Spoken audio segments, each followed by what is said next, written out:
messieurs, toujours du Salon des congrès de Thetford, nous rencontrons M. Jean-Marie Lapointe, qui est un peu le porte-parole de la journée qu'on a aujourd'hui. Alors, M. Lapointe, je vous laisse vous présenter. Bien, M. Justin, je ne suis pas du tout porte-parole, mais merci de me donner ce titre honorifique. Je suis porte-parole dans plein d'autres organismes, mais je suis plus... je vais être conférencier en fin de journée, puis je suis maître de cérémonie. Mais en même temps, le plaisir d'être ici, c'est de faire la tournée des différents exposants et de voir à quel point la communauté de Thetford est riche de tous ces organismes-là qui viennent en aide à toutes sortes de réalités, toutes sortes de personnes. Alors, c'est très touchant de voir ces gens-là aujourd'hui. Ça a-tu rapport avec la Fondation Jean Lapointe, qui était ton père? En fait, mon implication bénévole, oui, il y a un lien à faire parce que depuis que je suis tout petit, que j'accompagnais mon père à la maison, et on a fait des télétons avec la Fondation Jean Lapointe pendant des années. Alors, je pense que ma fibre humanitaire, ma fibre de bénévole, je pense qu'elle prend racine dans mon enfance en grande partie grâce à deux personnes dans ma famille. Mon père, bien évidemment, puis ma tante Cécile, qui était la tante aînée des Lapointe, qui est décédée maintenant. Mais ma tante Cécile, c'était une missionnaire, c'était une religieuse. Donc, depuis que je suis tout petit, que je sais que dans ma famille, parmi mes oncles et tantes, il y en a une qui est une religieuse qui est... On dit souvent c'est une vraie Mère Teresa, mais dans le sens le plus noble et le plus humble du terme, ma tante Cécile était un modèle de générosité et d'abnégation et d'humilité tellement inspirant que quand tu sais que tu as ça dans ton ADN chez vous, tu peux pas faire autrement que d'être à Thetford aujourd'hui au Centre des congrès pour justement supporter, encourager puis partager. Tu dis que ta tante était missionnaire. Dans quel pays elle était? Elle s'est promenée dans plusieurs pays, mais particulièrement en France, auprès de la communauté des Petites Sœurs des Pauvres, qui a été fondée par Jeanne Juillan. Puis ma tante était profondément attirée par cette communauté-là, qui n'était pas une communauté riche, mais c'était une communauté qui avait à cœur les plus démunis, les plus désœuvrés, les personnes âgées, malades. Alors elle a eu un lien instantané avec cette communauté-là, qui a été dans son cœur jusqu'à la fin de sa vie. Okay. Ta sœur s'occupe de la Fondation Jean Lapointe. La Maison Jean Lapointe. La maison? Oui, elle s'occupe de la Maison Jean Lapointe. Toi, est-ce que tu as des rapports avec la maison ou la... Oui. Bien, en fait, c'est la Maison et la Fondation Jean Lapointe sont deux entités séparées puis en même temps ensemble. La Fondation a une mission, ramasser des fonds pour offrir des thérapies, faire de la sensibilisation auprès des jeunes dans des écoles et évidemment aider la Maison Jean Lapointe. Puis la Maison Jean Lapointe, c'est un centre de thérapie où on fait à la fois de l'hébergement. Les thérapies durent en moyenne 3 semaines, parfois 4. Et c'est des gens qui souffrent de problèmes d'addiction au sens très, très large. Alors nous, on est là à la Maison Jean Lapointe et ma sœur en est la directrice générale. Donc, la Maison Jean Lapointe offre des thérapies, de l'encadrement et du suivi auprès des personnes, ainsi qu'auprès de la famille, aux prises avec des problèmes d'addiction. Alors moi, je suis impliqué, oui, indirectement, puis parfois directement, mais c'est sûr que c'est plus ma sœur qui a le chapeau de la directrice générale, mais c'est sûr qu'à chaque année, je vais faire des activités avec la maison et aussi la fondation. Puis pour moi, c'est important de continuer aussi, j'allais dire, d'assurer un lien familial avec l'œuvre de mon père. Et comme conférencier, est-ce que tu as beaucoup de conférences annuellement? Oui, puis j'en ai plusieurs, comme celle que je fais aujourd'hui, qui s'intitule « Le bonheur de bénévoler ». C'était parfait pour la gang qu'on a ici aujourd'hui. J'en ai une qui parle de l'itinérance, qui s'appelle Face à la rue, tirée de la série que j'ai faite qui s'appelle Face à la rue, une série télé qui parlait d'itinérance. Et j'en ai une qui touche plein de sujets, mais c'est surtout l'épreuve. Ça s'appelle « Quand l'épreuve sert de tremplin ». En d'autres mots, on vit tous des épreuves. En quoi ces épreuves-là peuvent être une source de transformation intérieure puis nous permettre de grandir et de faire de nous, d'êtres humains, des êtres humains plus sensibles à l'autre, puis de donner un sens à la souffrance, fait en sorte que ça peut changer le cours de notre vie. OK. Travailles-tu avec une équipe ou t'es seul à élaborer? Mes conférences, je les donne seul sur scène, mais j'ai mon agente qui me sert énormément de coach qui s'appelle Marie-Philippe Lemarbre. C'est elle qui va réserver mes conférences, mais qui va m'aider aussi à en développer d'autres. Puis l'ensemble de ma carrière, que ce soit comme animateur, conférencier, auteur, tout ça, ben grâce à Marie-Philippe, je peux rentrer ça dans mon agenda, dans mon horaire, particulièrement présentement, parce que tu vois, j'arrive d'Europe. Hier, j'étais en Europe, donc je suis encore sur le décalage. Puis je pars demain matin au Japon. Donc je suis comme entre deux mondes présentement. Puis avec Mélissa Pomerleau, qui avait organisé l'événement, elle m'avait demandé d'être présent. Je dis, regarde, ça fit, mais j'ai pas grand marge de manœuvre. Là. Serré dans le temps. Oui, je peux pas passer la nuit ici à Thetford. Je peux pas rester plus longtemps, mais assez pour me faire des nouveaux amis puis des nouveaux liens. Ces voyages-là, comme en Europe, puis là, au Japon, c'est pour des conférences aussi? Ou... En fait, le tournage que j'ai fait en Europe, c'était pour un documentaire sur la santé globale, sur la prévention, et on a rencontré des sommités de partout dans le monde. On a tourné au Danemark, on a tourné aux États-Unis, tourné évidemment, bien sûr, au Québec. On a tourné en France, puis en Suisse. Et pour nous, c'est important. Et c'est vraiment une idée du docteur, qui est une pédiatre, Julie Saint-Pierre, qui, elle, sa mission, c'est vraiment la prévention au niveau des troubles de santé reliés à l'obésité, l'alimentation, les troubles alimentaires. Alors, elle a voulu faire un immense documentaire pour toucher toutes ces questions-là. Et à travers le documentaire, on rencontre des gens extraordinairement touchants, inspirants. Donc, ça, c'est ce qu'on fait. Et on vient de terminer le tournage européen. Il nous reste peut-être 1 ou 2 journées de tournage ici au Québec. Mais le Japon, c'est tout autre chose. C'est un voyage que je fais avec Catherine Agostini, qui est la guide, qui est l'accompagnatrice. Et c'est avec l'organisme Spirito, qui est une entreprise de voyage, on pourrait dire d'aventures spirituelles, des voyages où on fait des démarches spirituelles aussi, on fait des voyages de yoga. On peut faire des voyages avec Sœur Angèle, on va parler de bouffe, on va aller en Italie, mais c'est aussi des voyages où on permet aussi aux gens à faire des pèlerinages. Donc avec eux autres, tu vois, je suis allé en Inde, je suis allé en Israël, je suis allé déjà en Égypte. Là, je vais au Japon, puis l'année prochaine, je retourne en Inde. Donc c'est des voyages humanitaires, mais c'est surtout spirituel pour grandir et soigner son intérieur. C'est là que tu travailles avec ton équipe? Bien, pas tant, parce que c'est pas vraiment en lien avec des tournages ou des conférences, mais je vais accompagner Catherine. En fait, je suis le cube de service qui va parler de Spirito, comme quoi que c'est une entreprise où une partie des profits est retournée à la communauté pour des besoins humanitaires et spirituels.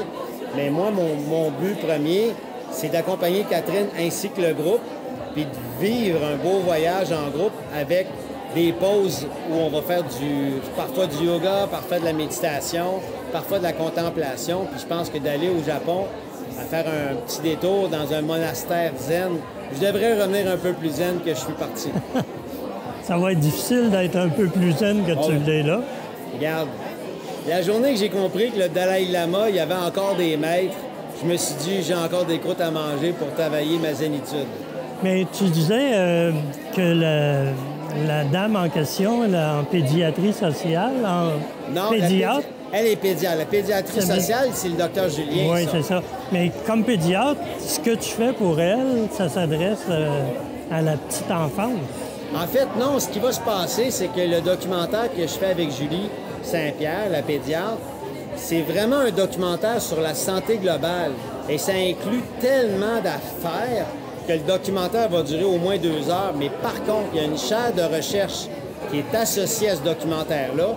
Et si, par exemple, on rencontre Boris Cyrulnik, qui est un petit peu un des précurseurs de la résilience, c'est quelqu'un qui a survécu, jeune enfant, au camp de concentration à la Deuxième Guerre mondiale. Donc, il a survécu. Donc, lui, sa vie a commencé de façon extrêmement tragique. Il a perdu la quasi-totalité de tous les membres de sa famille, sauf une tante. Donc, son père, sa mère, tout le monde est décédé. Et lui, Boris Cyrulnik, on l'a rencontré à Toulon, dans le sud de la France. Alors, s'imagine, on a une entrevue avec lui pendant 1 heure, 1 heure et demie. Bien, ça peut faire partie d'un module où là, on va mettre ça sur Internet.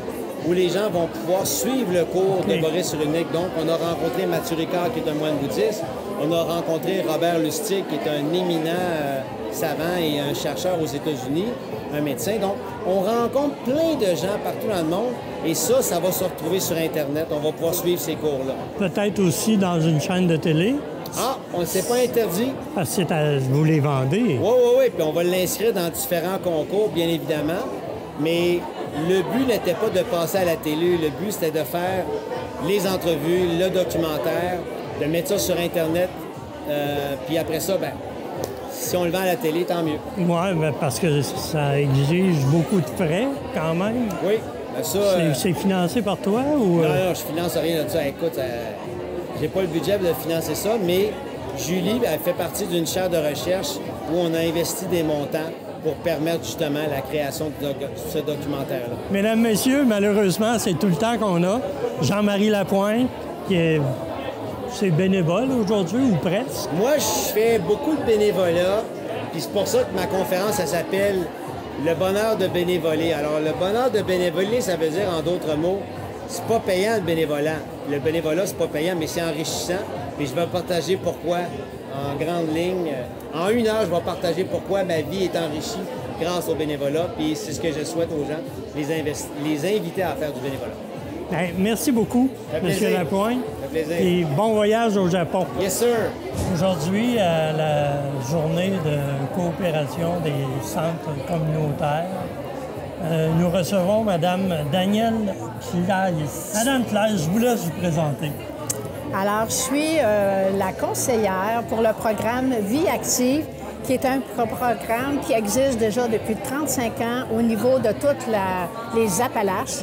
Alors, juste dans la région de Chaudière-Appalaches, où il y a 19 municipalités, il y a quand même 16 groupes actifs et il y a 18 groupes où on recherche des bénévoles pour animer ces groupes-là, des personnes âgées qui aimeraient beaucoup avoir une animatrice pour s'occuper de leur activité physique, parce que l'activité comme telle, c'est plus que de l'activité physique. C'est toutes des routines d'exercices différents d'une semaine à l'autre, toujours accompagnées de beaux CD de musique entraînantes, diversifiées. Et le but aussi de Vie active, c'est pour briser l'isolement. Donc, à ce moment-là, les gens disent « Ah, j'en fais déjà, moi, des activités physiques chez moi. » Oui, mais vous les faites seuls. Mais en groupe, il n'y a rien d'inégalé. C'est plus que ça. Ça nous apporte un bonheur. Ça brise l'isolement, première des choses. Et là, le but actuellement du salon aujourd'hui, oui, c'est d'inscrire encore plus de gens, nos activités, parce que les 16 groupes, ils prennent toujours des personnes. Mais c'est aussi de recruter parmi les 18 groupes où ils aimeraient tellement avoir des personnes. Avant la pandémie, tous ces groupes-là fonctionnaient. Mais par contre, il y en a que des personnes dans les zones matrices qui sont décédées, qui ont eu des problèmes de santé, tout ça. Alors, c'est ça, ce qui fait qu'on essaie. Puis ce qu'on recherche, souvent, les gens disent « Ouais, mais je suis trop vieille » ou « Je suis trop jeune pour aller là. » J'entends souvent ces commentaires-là. On recherche, maintenant, de plus en plus, on a des personnes qui sont en télétravail et qui aimeraient au moins 1 fois par semaine faire une activité pour servir à la communauté, apporter quelque chose à la communauté. Alors, c'est des couples, puis souvent c'est des couples, c'est 2 personnes, 2 madames ensemble et tout. Puis ils nous appellent, je dis, ben oui, effectivement, on cherche des gens. Alors, ils sont bien heureuses. Puis à ce moment-là, les animatrices ne sont pas obligées d'avoir 50 ans et plus, là, parce que dans le télétravail, on s'entend que les gens ne prennent pas encore leur retraite à 40 ans, 45, 50 ans avec le contexte actuel. Là. Alors oui, on prend des jeunes aussi là, qui veulent donner une journée pour ça. Mais là, vous me dites, vous couvrez toute la MRC des Appalaches. Est-ce qu'il y a des groupes dans les 19 municipalités? Oui. Il y a peut-être à Thetford plus qu'un groupe. Oui, effectivement, c'est ça, dans mes choses, mais actuellement, dans mes groupes de Thetford, j'en ai quand même 1, 2, 3, 4, 5. J'en ai 5 groupes qui ne sont pas de Thetford sur les 16. Donc, tous les autres, c'est dans la région de Thetford. OK. Alors, Thetford, on s'entend que c'est Black Lake, que c'est Pont-Brillant, que c'est Robertsonville, tout ça. C'est ça, Thetford, maintenant. Mais il y a des groupes partout et il y en a dans ça, dans les résidences de personnes âgées. Alors, tu sais, les résidences privées, il y a aussi du vie active. OK. Dans les RPA. Les RPA également, il y en a. Mais les RPA, c'est sûr que c'est les résidents des RPA qui, à ce moment-là, bénéficient de ces cours-là parce qu'ils sont résidents et qui payent pour ça. C'est pas des gens qui... Mais les personnes qui donnent le vie active dans ces endroits-là, c'est des employés rémunérés. Parce que ces employés-là ne font pas que vie active dans les résidences, ils vont faire plusieurs autres activités avec leurs résidents. C'est des GO, des gentils organisateurs. Oui, exactement, c'est ça. Mais vous avez un local à quelque part? Oui, bien absolument. Il est à quel endroit, votre local? On relève de l'Association de l'action bénévole des Appalaches. L'action volontaire, des Appalaches. Donc, l'AVA, ce qu'on appelle l'AVA. Exactement. On est au 37 rue Notre-Dame-Ouest. OK. Alors, on est vraiment à côté du CLSC, le CI3S. D'ailleurs, on est partenaire avec eux, le CI3S, parce que c'est des kinésiologues, des éducateurs physiques qui ont conçu les routines de vie active. Donc, on est en lien avec eux autres quand il y a des problèmes parmi nos participants, des problèmes de santé, pour les aider dans certaines routines à leur conseiller. Alors, on est très bien encadré tout le temps. Puis c'est très intéressant parce que ça fait bouger tout le corps au complet vie active. Mais votre travail, vous, là-dedans, c'est quoi? Moi, en étant la conseillère, je vois à ce moment-là à aider mes animatrices partout dans tous les groupes, à leur fournir le matériel qu'ils ont besoin, à vérifier s'il y a du matériel défectueux, à leur donner des nouvelles formations. Parce qu'à chaque année, il y a toujours une nouvelle routine qui est conçue. Alors, je vais leur donner aussi la formation.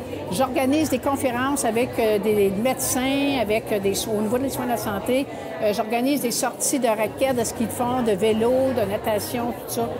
Je suis l'organisatrice pour plein d'activités pour les donner à mes animatrices parce que c'est des bénévoles. On fait toujours une journée de lancement des activités en début d'année où il y a des prix, des récompenses qui leur sont données et une journée à la fin de récompenses aussi pour les reconnaissances du travail qu'ils ont fait. Alors, c'est un peu ça mon rôle. Vous ne manquez pas d'ouvrage? Pas du tout, parce que j'ai beaucoup de monde avec qui contacter. Mais avez-vous une équipe avec vous? Non, je suis toute seule. Je suis toute seule, par exemple, à faire ça. Mon travail, quand j'ai débuté l'an passé, je travaillais à 18 heures semaine. Depuis le 1er avril, là, c'est à 12 heures semaine. Ça faisait 10 ans que j'étais à la retraite quand j'ai décidé de retourner sur le marché du travail. J'aime beaucoup ça, mais je ne ferai pas ça encore 10 ans, mais j'aime beaucoup ça. Oui, mais votre travail est quand même assez important. Oui, il est important. Quand vous rencontrez les bénévoles, vous les rencontrez à votre bureau ou... Non, dans chacun leur milieu. Ah oui? Oui, je me déplace partout, donc je vais quand même virer jusqu'à Saint-Jacques-de-Lys, à Saint-Clotilde. Disraeli. Oui, bien moi, je suis animatrice déjà bénévole pour Disraeli. Ah, OK. Parce que j'ai en plus un groupe de bénévoles, j'ai 53 inscriptions. Mais ça fait pas partie Ça fait pas partie de mon travail. Votre 12 heures par Non, c'est semaine. En plus de mon 12 heures par semaine. Mais ça vous permet de garder la forme. Oui, puis donner l'exemple. mais d'être en contact avec mon milieu. Aussi. Parce que je vis à Disraeli, c'est en contact avec les gens de Disraeli, alors j'aime bien ça. Okay. Ces exercices-là, prenons Disraeli, ça se fait au Cabaret des Arts? Non, c'est à la salle des Amis du 3e âge. Okay. C'est une salle pour le Club Fadok. C'est une école, ça? Non plus. C'est une salle, la salle est faite comme en rond, un toit de tôle, si on peut dire. Je pense que ça a toujours été une salle de communautaire ou une salle... Et c'est les municipalités qui vous fournissent les salles? Oui. Excusez, pour les clubs FADOC, oui, c'est les municipalités. Oui. Okay. Les clubs FADOC? C'est la salle des Amis du 3e âge. C'est le club FADOC dans lequel je vais donner le cours de vie active. Puis ça se fait partout? Oui, c'est ça. Puis eux autres, dans le fond, à plusieurs endroits, les clubs FADOC vont charger 5$ pour l'activité pour l'année. Alors, 5$ pour toute l'année pour venir faire vie active à toutes les semaines, 1 heure par semaine. C'est quand même pas dispendieux. Il y a des clubs qui chargent 10$, mais la majorité... Mais c'est toujours seulement qu'1 heure par semaine? Ou... C'est 1 heure par semaine. Avant la pandémie, c'était 2 fois par semaine, à 1 heure à chaque fois.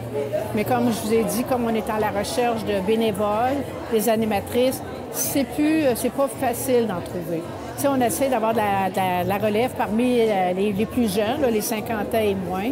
Mais on a un travail encore à faire beaucoup à ce niveau-là. Et puis, ça se fait avec de la musique? Tout le temps, toujours avec la musique, toujours, toujours. Puis c'est ce que les gens aiment, parce que le fait de bouger, puis faire les directives qu'on leur donne, puis la veille de l'animation, il faut que je le pratique, ma routine, il faut que je regarde mon cartable, il faut que j'écoute mon CD pour savoir combien de temps ça va prendre, puis quel exercice il faut que je fasse, parce que je dois faire les bons exercices pour que personne ne se blesse en avant de moi. Ah, ben oui. C'est très, très important. Là, si j'ai bien compris, vous avez 16 groupes. Oui. Ça vous fait 16 CD. C'est tout le monde la même chose? Tout le monde a le matériel de base. Puis comme ça existe depuis 35 ans, à tous les 5 ans, il y a toujours eu un cahier spécial qui est sorti. Mais on a une quarantaine de cartables différents avec des CD différents qu'on peut faire d'une semaine à l'autre. Pour éviter que ça soit toujours la même vieille toune. Exactement. Ah non, parce que les gens se tanneraient, l'animatrice aussi, là. Ça se tannerait. Non, c'est toujours différent d'une semaine à l'autre. C'est ça qui fait que ça les intéresse toujours de revenir. Puis les gens aiment la musique. Puis beaucoup les personnes âgées, les personnes retraitées, ça leur rappelle des souvenirs, des danses.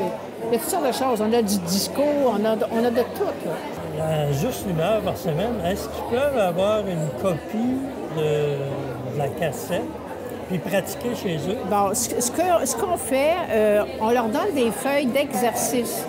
Pas nécessairement le CD, parce que là, pour le moment, le CD appartient aux animatrices. Okay. Parce que s'il y aurait trop de CD qui se promèneraient un peu partout, on perdrait le contrôle. On leur donne des feuilles d'exercice, par contre, à faire.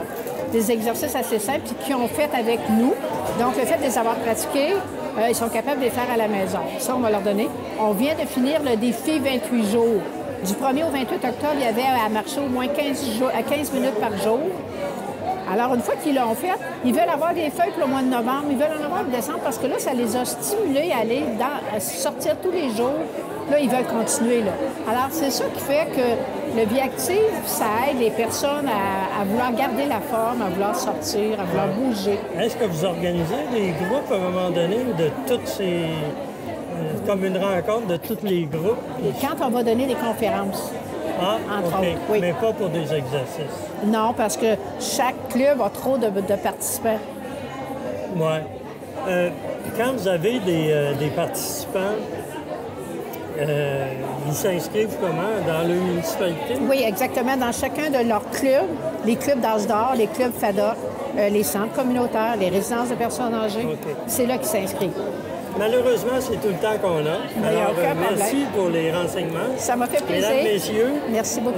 Vous pouvez vous inscrire à Vie active. Oui. Il s'agit de vérifier auprès de votre municipalité qui ont probablement tous les coordonnées. À l'Association de l'action volontaire aussi. Je vous remercie de votre écoute et je vous dis à la semaine prochaine.